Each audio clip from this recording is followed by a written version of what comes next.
नमस्कार, मेरा नाम है सुमित सिंह मेहता। हाजिर हूँ आपके सामने एक और नए लेक्चर के साथ। आज के इस लेक्चर का हमारा टॉपिक रहने वाला है refraction of light from spherical surface. सबसे पहले हमें यह समझना होगा कि स्फेरिकल सरफेस होता क्या है। समझना बेहद आसान है। मान लो मेरे पास दो मीडियम है। मैंने ये बोल दिया कि भाई यहाँ मेरे पास एक मीडियम वन है और वहीं दूसरी ओर मेरे पास एक दूसरा मीडियम है। इसको मैंने क्या बोल दिया? मीडियम टू बोल दिया। अब ये जो मीडियम वन और मीडियम टू है, इनके बीच में एक इंटरफेस होगा जो कि इन दोनों मीडियम को अलग कर रहा होगा। अगर वो इंटरफेस इस तरह से स्फेरिकल शेप का हो जाए, अगर किन्हीं दो मीडियम को सेपरेट करने वाला इंटरफेस स्फेरिकल शेप का हो जाए, उसी स्फेरिकल शेप के इंटरफेस को हम क्या बोलते हैं? स्फेरिकल सरफेस बोलते हैं। अब आपके सामने इतना नहीं देख रहा है, ये एक स्फेयर का पार्ट होगा। अगर आप इसको ऐसे पूरा घुमाओगे तो आपको इस तरह से क्या मिलेगा? पूरा का पूरा एक ऐसे स्फेयर मिलेगा। तो इस तरह से हम क्या कर सकते हैं? किसी भी रिफ्रैक्टिंग स्फेरिकल सरफेस को डिफाइन कर सकते हैं। दोबारा समझो क्या है।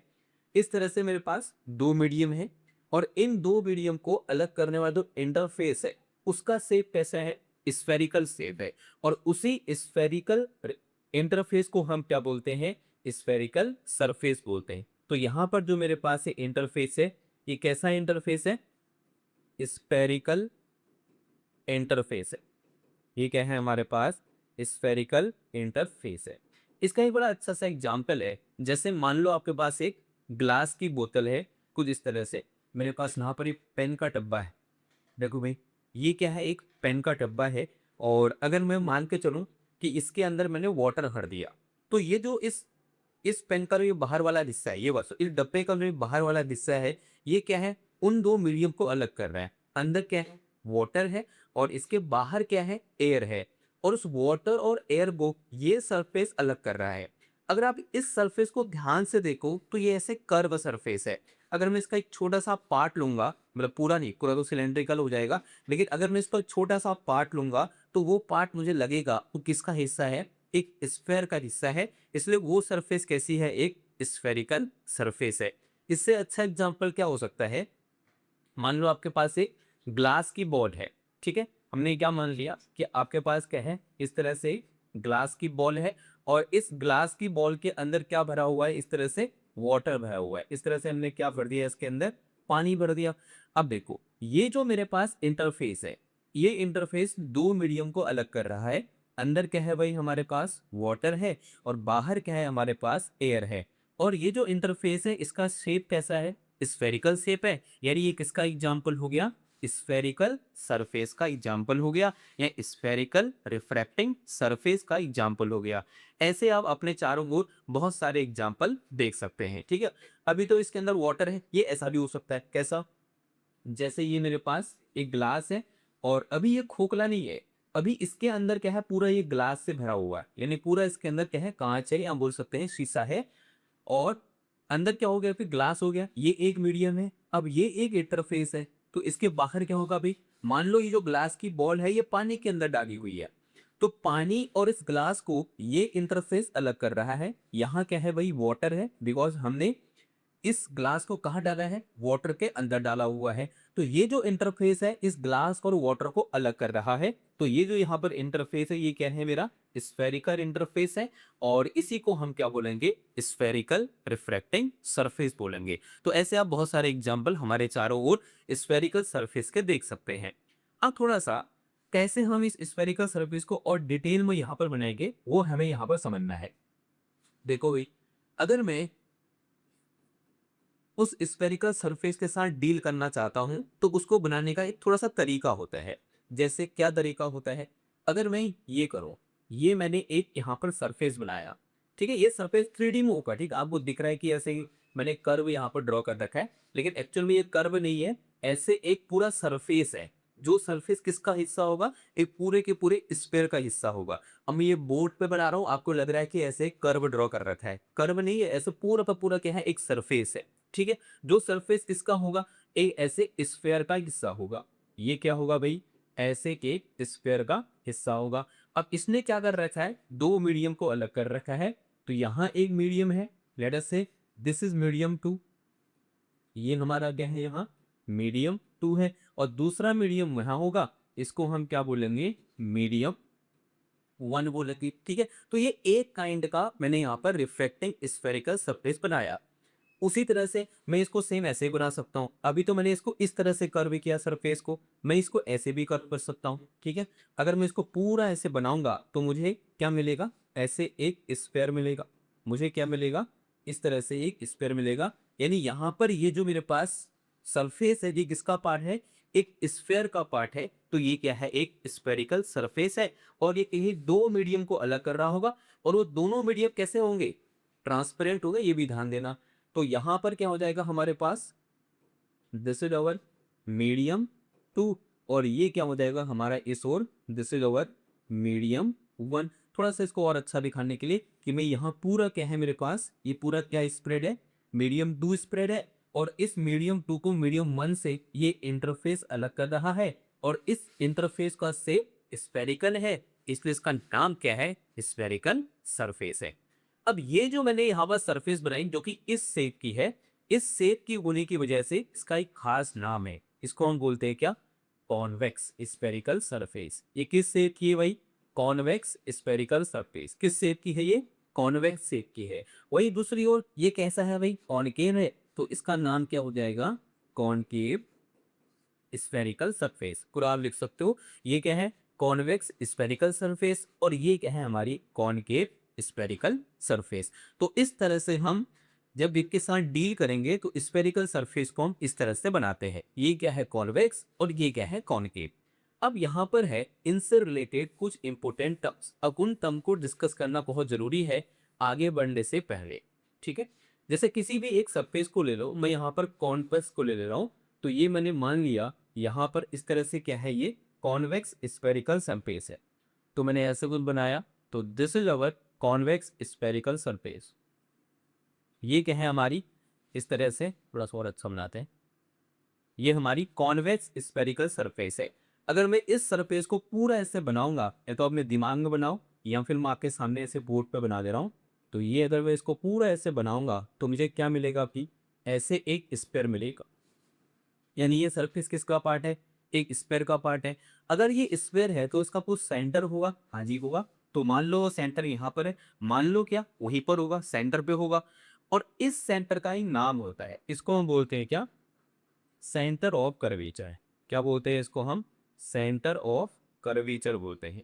ठीक है, तो सेंटर ऑफ कर्वेचर क्या होता है, सेंटर ऑफ कर्वेचर उस स्फेयर का पार्ट होता है, या सेंटर ऑफ कर्वेचर उस स्फेयर का सेंटर होता है जिसका स्फेरिकल सरफेस पार्ट है, या जिससे निकाल के हमने उस स्फेरिकल सरफेस को बनाया है। ये ऐसे ही बोल सकते हैं, अगर मैं किसी भी स्फेरिकल सरफेस को पूरा ऐसे कंप्लीट करूं तो मुझे एक स्फेयर मिलेगा, और उस स्फेयर का जो सेंटर होगा उसे हम क्या बोलते हैं, सेंटर ऑफ कर्वेचर बोलते हैं। ठीक है, इतनी बात समझ में आई।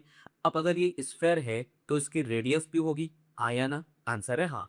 तो अगर मैं सेंटर ऑफ कर्वेचर से लेकर इसके सरफेस तक ऐसी एक लाइन ड्रॉ करूं, और इस लाइन की लेंथ को मेजर करूं, तो ये जो मेरे पास लेंथ निकल के आएगी, that will be equal to radius of this sphere, और इसका नाम क्या होता है, रेडियस ऑफ कर्वेचर। इसको हम क्या पढ़ते हैं, इसको हम पढ़ते हैं क्या, radius of curvature. This is known as radius of curvature. ठीक है, लिखा हमने यहां पर ऐसा। अब रस्म, ये मेरे पास एक स्फेरिकल सरफेस है, इस स्फेरिकल सरफेस का सेंटर, ये स्फेरिकल सरफेस ऐसे बनी हुई है। अब इसका सेंटर कहां पर होगा, इधर पर होगा। तो ये जो सेंटर है इसका भी एक खास नाम होता है, इसको हम बोलते हैं क्या, पोल। जो यहाँ पर पी है इसका नाम क्या है भाई, पोल है। कभी कभी हम इसको वर्टेक्स भी बोल देते हैं, क्या बोल देते हैं भाई, वर्टेक्स भी बोल देते हैं। ठीक है, पोल बोलो या फिर वर्टेक्स बोलो, तो this this is known as pole. Okay, now अब एक काम करो, इस पोल को और इस सेंटर और कर्वेचर को एक लाइन से मिलाओ, तो जो मिलेगा उसको हम बोलते हैं क्या, प्रिंसिपल एक्सेस या फिर ऑप्टिकल एक्सेस। तो this is what we call principal axis. इसका नाम क्या है भाई, इसको हम बोलते हैं principal axis. This is known as principal axis. दोबारा से रिकैप करते हैं, मेरे पास यहाँ पर एक स्फेरिकल सरफेस है, उस स्फेरिकल सरफेस को अगर मैं कंप्लीट करूंगा तो मुझे क्या मिलेगा, एक स्फेयर मिलेगा। उस स्फीयर का जो सेंटर है उसको हम क्या बोलेंगे, सेंटर ऑफ कर्वेचर बोलेंगे, और उस स्फीयर की जो रेडियस होगी उसको हम रेडियस ऑफ कर्वेचर बोलेंगे। वहीं जो स्फेरिकल सरफेस है उसका जो सेंटर होगा उसको हम पोल बोलेंगे। अगर मैं पोल और सेंटर ऑफ कर्वेचर को एक लाइन से मिलाता हूं तो मुझे क्या मिलेगी, प्रिंसिपल एक्सिस मिलेंगी। तो these are important terms related to spherical surface. यहाँ तक बात समझ में आ रही है आपको? ओके, अगर यहाँ तक बात समझ में आ रही है, अब सेम चीज हम देख रहे थे किसके लिए, कॉन्वेक्स सॉरी कॉनकेव के लिए। ये किसको देखा हमने, कॉन्वेक्स के लिए देखा। ये हमारा क्या है भाई, कॉन्वेक्स सरफेस है, दिस इज ओवर कॉन्वेक्स। अब ऐसे कॉनकेव के लिए देख सकते हैं, चीजें सेम होगी लेकिन एक बार देखने में क्या ही हर्ज है। देखो भाई, अगर मैं कॉन्वेक्स के लिए देखूं तो भाई यहाँ पर पहले क्या बनाएंगे हम, इस तरह से कॉन्वेक्स सरफेस बनाएंगे। तो ये मेरे पास कॉन्वेक्स सरफेस है और यहाँ ये कोई दूसरा मीडियम होगा, ठीक है। यूँ करके मान लो यहाँ ग्लास है, यहाँ क्या है, एयर है, या यहाँ ग्लास है और यहाँ हमने मान लिया क्या है, वाटर है। सबसे पहले क्या करेंगे, ये जो कॉन्वेक्स सॉरी कॉनकेव सरफेस है इसको हम ऐसे कंप्लीट करेंगे। अगर मैं इसको ऐसे कंप्लीट करूँगा तो मुझे क्या मिलेगा, ये स्पेयर मिलेगा। मिल गया मुझे यहाँ पर एक प्यारा सा स्पेयर। अगर मैं इस स्पेयर के सेंटर को खोजूं तो वो कहीं यहाँ होगा, तो उसका नाम क्या होगा, सेंटर ऑफ कर्वेचर सी होगा, ठीक है। बात समझ में आ रही है आपको? उसके बाद अगर मैं सेंटर ऑफ कर्वेचर से लेकर इसकी सरफेस तक एक लाइन ड्रॉ करूं और उस लाइन की लेंथ को मेजर करूं तो मुझे क्या मिलेगा, रेडियस ऑफ कर्वेचर मिलेगा। और ये मेरे पास क्या है, स्फेरिकल है, इस सॉरी स्फेरिकल सरफेस है, और इसके सेंटर पे अगर आऊंगा तो उसे हम क्या बोलेंगे, पोल बोल के। अगर मैं इस सी और बी को एक लाइन से ऐसे मिला दूं तो मुझे क्या मिलेगी, एक एक्सेस मिलेगी जिसको हम क्या बोलते हैं, प्रिंसिपल एक्सेस बोलते हैं। This is what we call principal axis. C को हम क्या बोलते हैं, सेंटर ऑफ कर्वेचर। जब बार बार लिखोगे तभी ये चीजें क्या होंगी, याद होंगी। This is what we call centre of curvature. और आर को हम क्या बोलते हैं भाई, this is what we call radius of curvature. इसको हम क्या पढ़ते हैं, रेडियस ऑफ कर्वेचर पढ़ते हैं। रेडियस लिखना है, क्या लिख दिया मैंने, रेडियस ऑफ कर्वेचर पढ़ते हैं, ठीक है। और यहां पर अभी जो हमने सरफेस है हमारे पास वो कैसा सरफेस है, कॉनकेव सरफेस है। This surface is concave spherical surface, ठीक है। बात समझ में आ रही है इतनी? तो इस तरह से हमने क्या किया, कॉन्वेक्स और कॉनकेव के लिए दो मतलब जो इंपोर्टेंट टर्म्स है इससे रिलेटेड उनको डिफाइन किया या उनको समझा। आपसे बीएससी में ये कोई नहीं पूछने वाला कि रेडियस ऑफ कर्वेचर क्या होता है। आपसे कोई ये भी नहीं पूछेगा कि पोल क्या होता है, सेंटर ऑफ कर्वेचर क्या होता है, या प्रिंसिपल एक्सेस क्या होता है।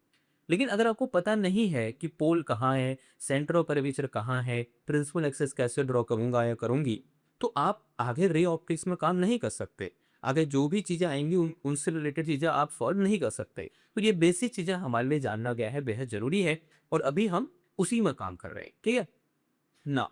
अब यहाँ पर थोड़ा सा आगे बढ़ते हैं और डिस्कस करते हैं किसके बारे में, image formation by spherical surface. आपके पास ऐसे हेडिंग होगी और उसमें हम लिख के चलेंगे, image formation by spherical surface. Image formation, image formation by spherical surface, spherical surface. सबसे पहले हम देखेंगे from convex spherical surface, convex spherical surface, from convex spherical surface की कैसे इमेज फॉर्म होगी, ठीक है। तो पहले कॉन्वेक्स सरफेस बना दे, अब कॉन्वेक्स स्फेरिकल सरफेस बना दो। मैंने यहाँ पर बना दिया, ठीक है। बनाने का तरीका आज मैंने समझाया आपको, कुछ इस तरह से बनाएंगे हम न्यू करके। और ये क्या होगा भाई हमारा यहाँ पर, दिस इज अवर पोल। और अगर मैं यहाँ से एक लाइन ड्रॉ करूँ इस तरह से, इसको हम क्या बोलेंगे, प्रिंसिपल एक्सेस बोलेंगे।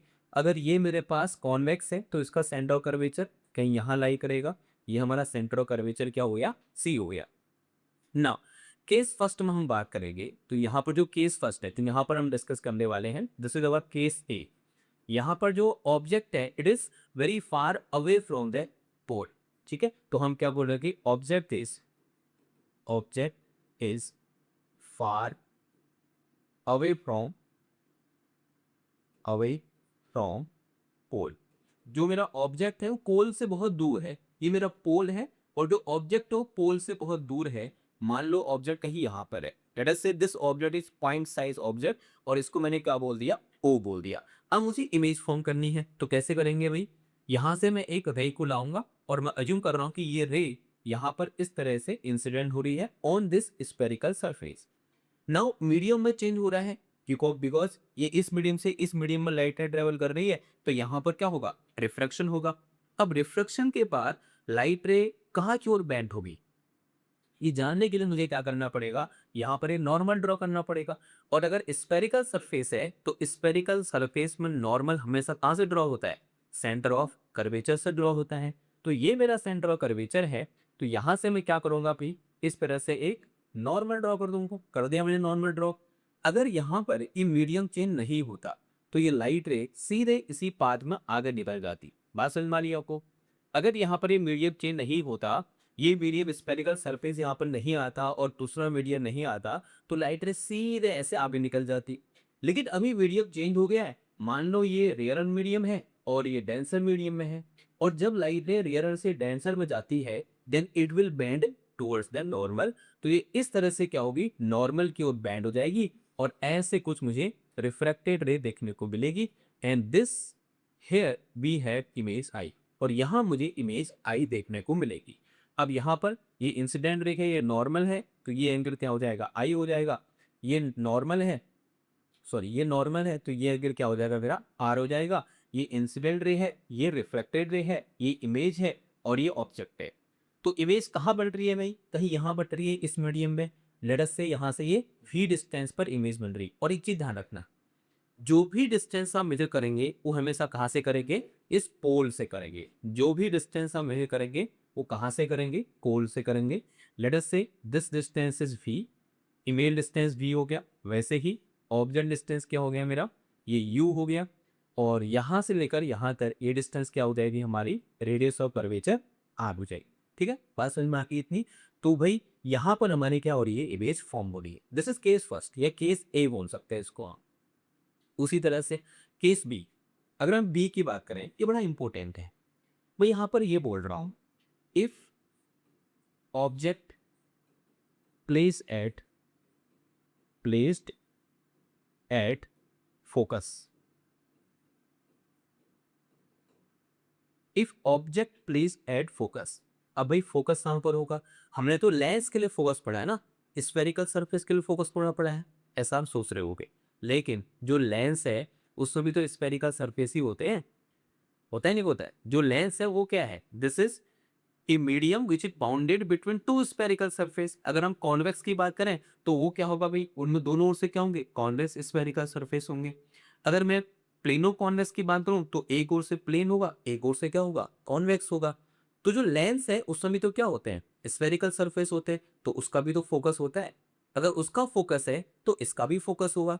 अब कैसे डिफाइन करेंगे उस फोकस को, या फिर कैसे ढूंढेंगे उस फोकस को, बड़ा आसान है, तेरा समझो बात को। ये तेरे पास सरफेस ज्यों का क्यू वहीं पर रखा हुआ है, सेम पोजीशन पर है। यहाँ एक मीडियम है और ये इसका पोल है भाई, और ये क्या है, इसकी प्रिंसिपल एक्सिस है। ठीक है, ये क्या है इसकी, इस तरह से प्रिंसिपल एक्सिस है। पहले वाले केस में मेरा ऑब्जेक्ट कहीं यहाँ पर था, यानी बहुत दूर था। पहले वाले केस में ऑब्जेक्ट बहुत दूर था और इमेज मेरी कहीं यहाँ बैठी। ठीक है, अब हुआ क्या, इस इमेज को मैं धीरे धीरे धीरे धीरे इस पोल की ओर लाया। इस ऑब्जेक्ट को मैं धीरे धीरे इस तरह से पोल की ओर लाया। ठीक है, ऐसे पकड़ रहा हूं मैं इसको, बिकॉज जो रियल ऑब्जेक्ट है मेरे पास, मैं रियल ऑब्जेक्ट को आगे पीछे कर सकता हूं। मैं किस ऑब्जेक्ट को धीरे धीरे कहाँ की ओर लाया, पोल की ओर लाया। और मैंने अज्यूम किया कि जैसे ही मैंने ऑब्जेक्ट को इस पॉइंट पर रखा, इस ऑब्जेक्ट को मैंने इस पॉइंट पर रखा, तो मैंने ये पाया कि यहां से जाने वाली लाइट रेज आफ्टर रिफ्रैक्शन, अगर मैं ये बोलूं, ये सेंटर ऑफ कर्वेचर सी है, after refraction it will bend towards the normal, और कुछ इस तरह से बेंड हुए कि वो पैरेलल टू प्रिंसिपल एक्सिस हो गए। क्या बोला मैंने, कि पहले तो ऑब्जेक्ट बहुत दूर था, अब मैं उस ऑब्जेक्ट को पोल की ओर लाया और धीरे धीरे लाया, और एक ऐसा पॉइंट मुझे मिला कि उस पॉइंट से अगर ऑब्जेक्ट से कोई लाइट रे आ रही है तो आफ्टर रिफ्रैक्शन जो लाइट रे है वो पैरेलल टू प्रिंसिपल एक्सिस हो गई। ऐसे ही मान लो यहाँ से दूसरी लाइट आ रही है यू करके, और यहाँ वो पड़ी, और यहाँ से नॉर्मल ड्रॉ किया मैंने, it will bend towards the normal, और ये ऐसे कुछ बेंड हो गई, और ये पैरेलल टू प्रिंसिपल एक्सिस होगी। तो अभी इमेज कहाँ बनेगी भाई? इन्फिनिटी पर बनेगी। और जब इमेज इन्फिनिटी पर बनती है, उस केस में हमने ऑब्जेक्ट जिस पॉइंट पर रखा है उसी पॉइंट को हम क्या बोलते हैं? फोकल पॉइंट बोलते हैं। क्या बोलते हैं उस पॉइंट को? फोकल पॉइंट बोलते हैं। अब यहाँ पर फर्स्ट फोकल सेकंड फोकल दो चीजें आती हैं जिसको अभी डिस्कस नहीं कर रहे, और अभी हम बोल रहे हैं कि फोकल पॉइंट है। आगे आने वाले लेक्चर्स में हम उसको भी डिस्कस कर लेंगे कि किसको हम फर्स्ट फोकस बोलेंगे और किसको हम यहाँ पर सेकंड फोकस बोलेंगे। या तो बात समझ में आई? ओके। नाउ थर्ड केस बड़ा मजेदार है। क्या है थर्ड केस में? अगर मैं इस ऑब्जेक्ट को इस फोकस पॉइंट के अंदर ले आऊं, यानी अभी मेरा ऑब्जेक्ट कहां रखा हो? फोकस पॉइंट और पोल के कहीं बीच में रखा हो, तो इमेज कहां बनेगी? ये बड़ा मजेदार है भाई। तो इमेज कहां बनेगी ये हमसे पूछा जाए तो बताओ भाई। देखो भाई, इस तरह से मैं क्या करूंगा? Again convex spherical surface draw करूंगा सबसे पहले। ये मेरे पास वो सरफेस है, ठीक। ये हमारा क्या है यहाँ पर? This is our pole. और अगर मैं ऐसे एक लाइन ड्रॉ करूं तो this is our principal axis. मान लो ये मेरा क्या है भाई? फोकस पॉइंट है। This is our focus point F. अभी ऑब्जेक्ट मुझे यहाँ नहीं रखना, मुझे ऑब्जेक्ट कहाँ रखता है? एफ और पी के बीच में कहीं रखना है। तो ये तेरे पास क्या है भाई? मान लो ये तेरे पास यहाँ ऑब्जेक्ट है, ठीक है। अब मेरा समझना, हो क्या रहा है? जैसे जैसे लाइट रे फोकस पॉइंट के पास आ रही है, जैसे जैसे लाइट रे फोकस पॉइंट के पास आ रही है, जब फोकस पॉइंट से बहुत दूर थी, यहाँ पोल से बहुत दूर थी, तो लाइट रे ऐसे बेंड हो रही थी। और जैसे जैसे पास आ रहा है, ये जैसे जैसे पास आ रहा है, लाइट रे ऐसे जा रही है ऊपर को, और एक ऐसा पॉइंट आया जहां पर ये पैरेलल टू प्रिंसिपल एक्सिस हो गई। अब अगर मैं इसके अंदर लाऊंगा तो लाइट रे कुछ ऐसे करके भागेगी आगे को, बैंड तो होगी, लेकिन भाई ये जो मेरे पास ये लाइन है, इसके पैरेलल नहीं होगी, थोड़ा सा इससे ऊपर होगी। ये बात आप सोच पा रहे दिमाग में आपने? ठीक है, ये आप यूनाइज कर पा रहे कि जैसे जैसे ये ऑब्जेक्ट पास आएगा, जैसे फोकस पॉइंट पर पहुंचा, तो कंडीशन ये है, ये पैरेलल हो गया। पहले ऐसा था, जैसे जैसे इधर को आया ये ऐसे पैरेलल हो गया। अब अगर मैं इसको और अंदर लाऊंगा तो ये पैरेलल से थोड़ा सा ऊपर चला जाएगा। ठीक है, ये बात समझ रहे हो आप? ठीक है। अब यहां से एक लाइट रे मान लो ऐसे इस पर पड़ी, ये ऐसे इंसिडेंट हुई, और यहाँ कहीं क्या होगा? हमारा सेंटर ऑफ कर्वेचर सी होगा। मैं यहाँ से इस पर क्या ड्रॉ कर दूंगा? एक नॉर्मल ड्रॉ कर दूंगा। मैंने कर दिया ना। लाइट रे विल बेंड, लाइट रे बेंड करेगी। देखो, जब अगर ये मीडियम यहाँ पर नहीं होता तो लाइट सीधे ऐसे आगे निकल जाती। अब लाइट रे बेंड करेगी, लेकिन जब ये बेंड करेगी तो भाई जो बैंड वाली लाइट रे होगी वो इससे तो ऊपर ही होगी, इससे तो ऊपर ही होगी। तो ये पैनल वाली रे है, इससे ऊपर होगी। तो जो बैंड वाली लाइट रे है, मान लो वो कुछ इस तरह से है, ठीक है। अभी क्या हो? Away from the normal bend हुई, sorry, towards the normal bend हुई, हाँ हुई। लेकिन वो पैरेलल वाली जो लाइट रे थी, ये वाली जो कंडीशन थी, किससे ऊपर ही होगी वो, क्योंकि ये फोकस पॉइंट के अंदर है, क्योंकि ये ओ पॉइंट फोकस पॉइंट के अंदर है, ठीक है। अब अगर मान लो कोई आदमी इसको यहां से देख रहा है, उसको क्या लगेगा? ये लाइट रे कहाँ से आ रही है? इसको पीछे बढ़ा दो, उसको लगेगा ये जो लाइट रे है कहीं इस पॉइंट से आ रही है, कहीं यहां से आ रही है। लेट अस से दिस पॉइंट इज आई। और अभी इस केस में जो इमेज फॉर्म हो रही है वो कैसी इमेज है? एक वर्चुअल इमेज है, क्योंकि यहां पर लाइट जा ही नहीं रही है। यानी in case of spherical surface, अगर ऑब्जेक्ट फोकस और पोल के कहीं बीच में रखा हो तो जो इमेज फॉर्म होती है वो कैसी फॉर्म होती है? वर्चुअल इमेज फॉर्म होती है। ध्यान रखना, जो सरफेस है वो कैसा है? कॉन्वेक्स स्फेरिकल सरफेस है। ये हमने पहले कंडीशन यहाँ पर लगा रखी है। अब यहाँ पर ये नॉर्मल है तो भाई ये एंगल क्या होगा मेरा? आई होगा। और ये नॉर्मल है, ये एंगल क्या होगा मेरा? आर होगा। तो यहाँ से लेकर यहाँ तक ये डिस्टेंस क्या हो जाएगी हमारी? यू हो जाएगी। यहाँ से लेकर यहाँ तक ये डिस्टेंस क्या हो जाएगी हमारी? फी हो जाएगी। यहाँ से लेकर यहाँ तक ये डिस्टेंस क्या हो जाएगी हमारी? आर बनेगी। बात समझ में आ रही है आपकी? तो इस तरह से इमेज फॉर्म होगी in case of convex spherical surface. अब आगे इसमें बारी है फॉर कॉनकेव स्फेरिकल सरफेस क्या होगा? तो नेक्स्ट एंड डालो फॉर कॉनकेव स्फेरिकल सरफेस, या फिर इसे बना दो कॉनकेव स्फेरिकल सरफेस के लिए इसे बना कर, ठीक है। फॉर कॉनकेव स्फेरिकल सरफेस, तो इसी में लिखो इसके लिए second part, for concave spherical surface, spherical surface. देखो पहले सरफेस बनाओ, कैसे बनाएंगे हम। ये हमारे पास क्या है, इस तरह से कॉनकेव स्फेरिकल सरफेस है। एक मीडियम यहाँ है और एक मीडियम कहीं इधर है। ये मीडियम डेंसर मान के चलेंगे, ये मीडियम हम रेयरर मान के चलेंगे। ये हमारा यहाँ पर प्यारा सा पोल है। अगर मैं ऐसे एक लाइन ड्रॉ करूंगा, इसको मैं क्या बोलूंगा, प्रिंसिपल एक्सेस बोलूंगा। यहाँ कहीं क्या होगा, मेरा सेंटर ऑफ कर्वेचर सी होगा। ठीक है, बात समझ आ गई थी। थोड़ा सा और पास बात, यहाँ कहीं क्या होगा, हमारा सेंटर ऑफ कर्वेचर सी होगा। मान लो एक ऑब्जेक्ट कहीं यहाँ पर रखा हुआ है, ये ऑब्जेक्ट है। यहाँ से लाइट रही इस पर ऐसे इंसिनेट हुई। थोड़ा सा इसको और अच्छा दिखाने के लिए, क्योंकि यहाँ पर बनाने में थोड़ा सा दिक्कत होती है, क्योंकि लाइन समझ में नहीं आती कि कौन सी लाइन किस चीज़ को दिखा रही है। तो भाई ये मान लो मेरे पास एक इंसिडेंट रे है, दिस इज और इंसिडेंट रे, जो कि यहाँ पर इंसिडेंट हुई। अब अगर यहाँ पर एक मीडियम नहीं होता तो लाइट रे सीधे निकल जाती। लेकिन अभी लाइट रे कहाँ से कहाँ जा रही है, रियर से डेंसर में जा रही है, तो it will bend towards the normal. अब नॉर्मल दिखाने के लिए नॉर्मल ड्रॉ भी तो करना पड़ेगा। ये सेंटर ऑफ कर्वेचर है, तो यहाँ से ये क्या हो गया, इस पर नॉर्मल ड्रॉ हो गया। इसको मैं दिखा दे रहा हूँ अपना व्हाइट कलर से। ठीक, बात समझ आ गई थी भाई। तो दिस इज नॉर्मल। अब क्या होगा भाई, लाइट रे will bend towards the normal. तो लाइट रे ऐसे जा रही थी, ऐसे जा रही थी यूं करके, तो ये नॉर्मल की ओर ऐसे बेंड होगी। तो ये क्या होगी भाई, ऐसे नॉर्मल की ओर क्या हो जाएगी, बेंड हो जाएगी। अब अगर कोई आदमी इसको यहाँ से देखे, इस लाइट रे को यहाँ से देखे, देखो लाइट रे ऐसे जा रही थी and it will bend towards the normal. ये नॉर्मल है, ये नॉर्मल की ओर बेंड होगी। अगर कोई आदमी इसको यहाँ से देखे, उसको क्या लगेगा, ये लाइट कहाँ से आ रही है। और इसको पीछे बढ़ा, इसको बिल्कुल पीछे मिलाऊं, तो ये लाइट रे कहीं यहाँ मिलेगी, आया ना। अगर मैं इसको ऐसे पीछे बढ़ाऊं तो ये लाइट रे कहीं यहाँ मिलेगी। कि थोड़ा सा ध्यान से देखो, ये लाइट रे कहीं यहाँ पर मिलेगी, और यहाँ मुझे क्या देखने को मिलेगी, हमारी इमेज आई देखने को मिलेगी। तो इस केस में भी अगेन कैसी इमेज फॉर्म हो रही है, वर्चुअल इमेज फॉर्म हो रही है। तो ये मेरा ऑब्जेक्ट है। अगर मैं फूल से विजिट करूंगा तो ये हमारी ऑब्जेक्ट डिस्टेंस यू हो जाएगा, और आई यानी इमेज डिस्टेंस क्या हो जाएगा मेरा, ये वी हो जाएगा। सी से लेकर यहाँ तक ये हमारा क्या हो जाएगा, आर हो जाएगा। ठीक है, बात समझ में आई।